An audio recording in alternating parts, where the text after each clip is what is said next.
Just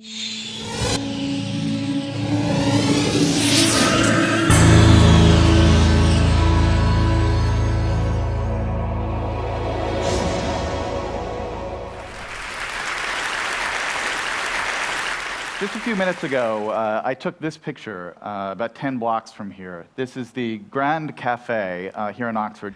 I took this picture because this turns out to be the first coffee house to open in England in 1650. That's its great claim to fame.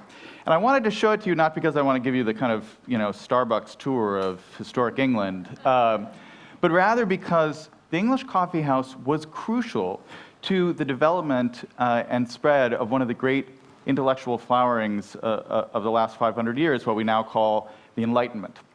And the coffee house played such a big role in the birth of the Enlightenment, in part because of what people were drinking there, right? Because before the spread of coffee and tea through British culture, what people drank, both elite and mass folks drank day in and day out from dawn until dusk, was alcohol, right? Alcohol was the daytime beverage of choice. You would drink a little beer with breakfast and have a little wine at lunch, a little gin, particularly around 1650, and top it off with a little beer and wine at the end of the day. That was the healthy choice, right? Because the water wasn't safe to drink.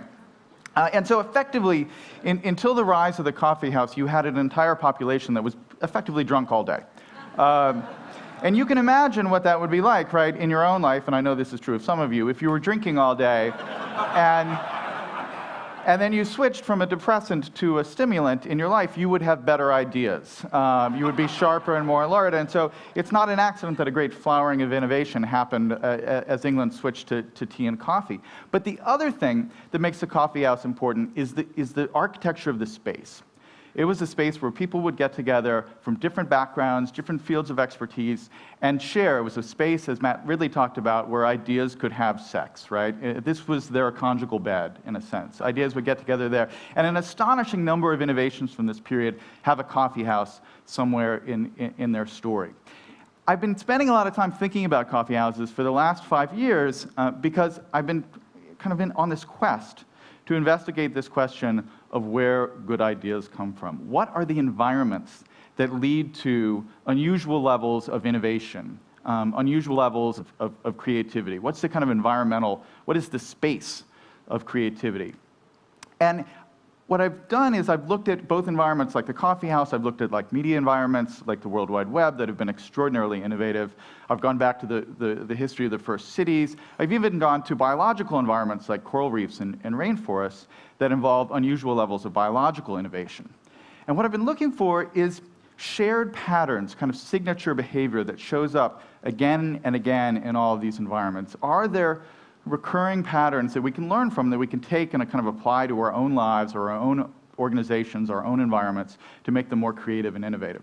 And I think I found a few. But what you have to do to make sense of this and to really understand these principles is you have to do away with a lot of the way in which our kind of conventional metaphors and language steers us towards certain concepts of idea creation, right? We have this very rich vocabulary to describe moments of inspiration, right? We have the kind of the flash of insight, the stroke of insight, we have epiphanies, we have eureka moments, we have the light bulb moments, right? All of these concepts, as kind of rhetorically florid as they are, share this basic assumption, which is that an idea is a single thing. It's something that happens often in a wonderful, illuminating moment. But in fact, what I would argue, and what you really need to kind of begin with, is this idea that an idea is a network on the most elemental level, right? I mean, this is what is happening inside your brain. An idea, a new idea, is a new network of neurons firing in sync with each other inside your brain. It's a new configuration that is never formed before, right? And the question is, how do you get your brain into environments where these new networks are going to be more likely to form? And it turns out that, in fact, the kind of network patterns of the outside world mimic a lot of the network patterns of the internal world of the human brain. So the metaphor I'd like to use is actually, I can take from a story of a great idea that's quite recent, a lot more recent than the 1650s. A wonderful guy named Timothy Prestero, who has an organization called Design That Matters. They decided to tackle this really pressing problem of the terrible problems we have with infant mortality rates in in the developing world. One of the things that's very frustrating about this is that we know by getting modern neonatal incubators into any context, if we can keep premature babies warm, basically, it's very simple. We can have infant mortality rates in those environments. So the technology is there. We have these are standard in all the industrialized worlds. The problem is, if you buy a $40,000 incubator and you send it off to a mid-sized village in Africa, it will work great for a year or 2 years, and then something will go wrong, and it will break, and it will remain broken forever. Because you don't have a whole system of spare parts, and you don't have the on-the-ground expertise to fix this $40,000 piece of equipment. And so you end up having this problem where you spend all this money getting aid and all this advanced electronics to these countries, and then it ends up being useless. So what Prestro and his team decided to do is to look around and say, what are the kind of abundant resources in these developing world contexts? And what they noticed was they don't have a lot of DVRs, they don't have a lot of microwaves, but they seem to do a pretty good job of keeping their cars on the road, right? There's a Toyota 4Runner on the street in all these places. They seem to have the expertise to keep cars working. So they started to think, could we build a neonatal incubator that's built entirely out of automobile parts? And this is what they ended up coming with. It's called the NeoNurture device. From the outside, it looks like a normal little thing you'd find in a modern Western hospital. In the inside, it's all car parts. It's got a fan, it's got headlights for warmth, it's got door chimes for alarm, it runs off a car battery. And so all you need is the spare parts from your Toyota and the ability to fix a headlight, and you can repair this thing. Now, that's a great idea, but what I'd like to say is that, in fact, this is a great metaphor for the way that ideas happen. We like to think our breakthrough ideas, are like that $40,000 brand new incubator, state-of-the-art technology. But more often than not, they're cobbled together from whatever parts that happen to be around nearby. We take ideas from other people, from people we've learned from people we run into in the coffee shop, and we stitch them together into new forms, and we create something new. That's really where innovation happens. And that means that we have to change some of our models of kind of what innovation and deep thinking really looks like, right? I mean, this is one vision of it. Another is Newton and the apple. This is a statue, though Newton was at Cambridge, this is a statue from Oxford, where you're sitting there thinking a deep thought and the apple falls from the tree and you have a theory of gravity.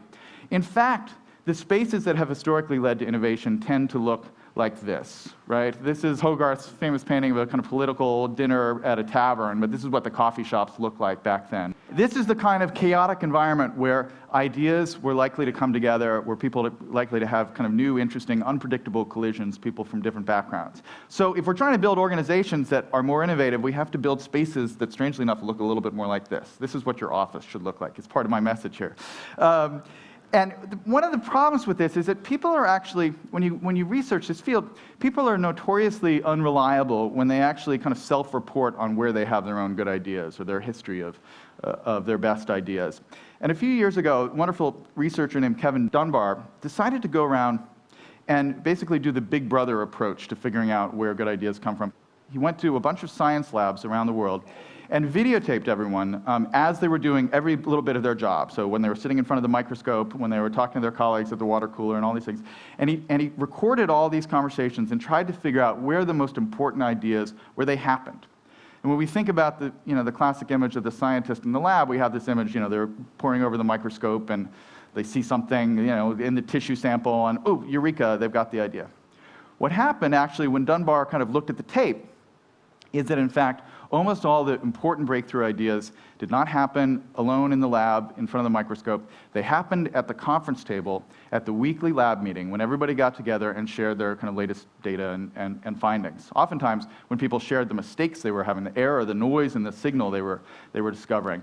And something about that environment, and I've started calling it the kind of the liquid network, where you have lots of different ideas that are together, different backgrounds, different interests, jostling with each other, bouncing off each other. That environment is, in fact, the environment that leads to innovation. The other problem that people have is they like to condense their stories of innovation down to kind of shorter time frames. So they want to tell the story of the eureka moment. They want to say, there I was standing there and I had it all suddenly clear in my head. But in fact, if you go back and look at the historical record, it turns out that a lot of important ideas have very long incubation periods. I call this the slow hunch. We've heard a lot recently about, kind of hunch and instinct and kind of blink-like sudden moments of clarity. But in fact, a lot of great ideas linger on sometimes for decades in the back of people's minds. They have a feeling that there's an interesting problem, but they don't quite have the tools yet to discover them. They spend all this time, kind of working on certain problems, but there's another thing lingering there that they're interested in, but they can't quite solve. Darwin is a great example of this.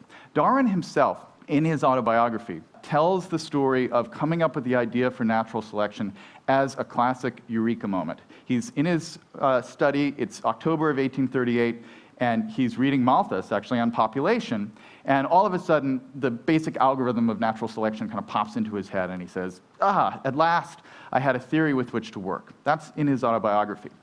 About a decade or two ago, a wonderful scholar named Howard Gruber went back and looked at Darwin's notebooks from this period, and Darwin kept these copious notebooks where he wrote down every little idea he had, every little hunch. And what Gruber found was that Darwin had the full theory of natural selection for months and months and months before he had his alleged epiphany reading Malthus in October of 1838.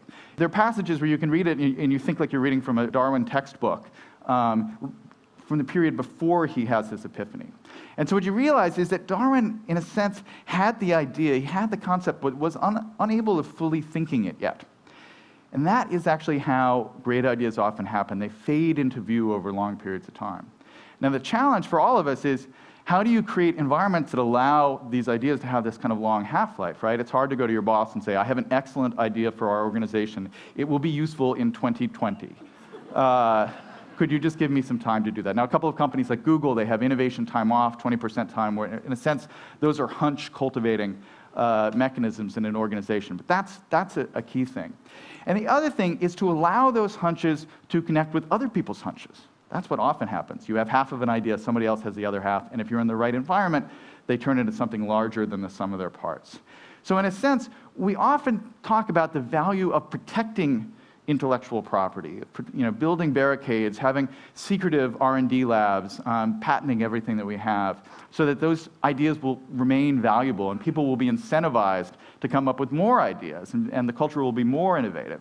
But I think there's a case to be made that we should spend at least as much time, if not more, valuing the premise of connecting ideas and not just protecting them. And I'll leave you with this story, which I think captures a lot of these values, and it's just a wonderful kind of tale of innovation and how it happens in unlikely ways. It's October of 1957, and Sputnik has just launched. And we're in Laurel, Maryland, at the Applied Physics Lab associated with Johns Hopkins University. And it's Monday morning, and the news has just broken about this satellite that's now orbiting the planet. And of course, this is nerd heaven, right? There are all these physics geeks who are there thinking, oh my gosh, this is incredible, I can't believe this has happened. And two of them, two 20-something researchers at the APL, are there at the cafeteria table having an informal conversation with a bunch of their colleagues, and these two guys are named Geyer and Weifenbach. And they start talking, and one of them says, hey, has anybody tried to listen for this thing? There's this man-made satellite up there in outer space that's obviously broadcasting some kind of signal. We could probably hear it if we tune in. And so they ask around to a couple of their colleagues, and everybody's like, no, I hadn't thought of doing that. That's an interesting idea.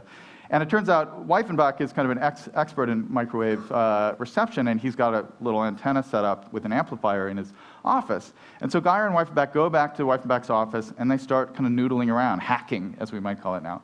And after a couple of hours, they actually start picking up this signal, because the Soviets made Sputnik very easy to track. It was right at 20 megahertz, so that you could pick it up really easily, because they were afraid that people would think it was a hoax, basically. So they made it really easy to find it. And so these two guys are sitting there listening to this signal, and people start kind of coming into the office and saying, wow, that's pretty cool. Can I hear? Wow, that's great. And before long, they think, well, geez, this is kind of historic. We may be the first people in the United States to be listening to this. We should record it. And so they bring in this big clunky analog tape recorder, and they start recording these little bleep, bleeps, and they start writing down the kind of date stamp, time stamps for each little bleep that they record. And then they start thinking, well, gosh, we're noticing small little frequency variations here. We could probably calculate the speed that the satellite is traveling if we do a little basic math here using the Doppler effect. And then they played around with it a little bit more, and they talked to a couple of their colleagues who had other kind of specialties, and they said, geez, I think we could actually look at the slope of the Doppler effect to figure out the points at which the satellite is closest to our antenna and the points at which it's furthest away. That's pretty cool. And eventually they get permission. This is all a little side project that hadn't been officially part of their job description. But they get permission to use the new UNIVAC computer that takes up an entire room that they'd just gotten at the APL. And they run some more of the numbers. And at the end of about 3 or 4 weeks, it turns out they have mapped the exact trajectory of this satellite around the Earth just from listening to this one little signal, going off on this little side hunch that they'd been inspired to do over lunch one morning. A couple of weeks later, their boss, Frank McClure, pulls them into the room and says, hey, you guys, I have to ask you something about that project you were working on. You've figured out an unknown location of a satellite orbiting the planet from a known location on the ground. Could you go the other way? Could you figure out an unknown location on the ground if you knew the location of the satellite? And they thought about it, and they said, well, I guess maybe you could. Let's run the numbers here. And so they went back, and they thought about it, and they came back and said, actually, it'll be easier. And he said, oh, that's great, because, see, I have these new nuclear submarines that I'm building, and it's really hard to figure out how to get your missile so that it will land right on top of Moscow if you don't know where the submarine is in the middle of the Pacific Ocean. So we're thinking we could throw up a bunch of satellites and use it to track our submarines and figure out their location in the middle of the ocean. Could you work on that problem? And that's how GPS was born. 30 years later, Ronald Reagan actually opened it up and made it an open platform that anybody could kind of build upon, and anybody could come along and build new technology that would create and innovate on top of this open platform. Left it open for anyone to do pretty much anything they wanted with it. And now, I guarantee you, certainly half this room, if not more, has a device sitting in their pocket right now that is talking to one of these satellites in outer space. And I bet you, one of you, if not more, has used said device and said satellite system to locate a nearby coffee house somewhere in the last day or last week, right? And that, I think, is a great case study, a great lesson in the power, the marvelous kind of unplanned, emergent, unpredictable power of open, innovative systems. When you build them right, they will be led to completely new directions that the creators never even dreamed of. I mean, here you have these guys who basically thought they were just following this hunch, this little passion that had developed. Then they thought they were fighting the Cold War, and then it turns out they're just helping somebody find a soy latte. That is how innovation happens. Chance favors the connected mind. Thank you very much.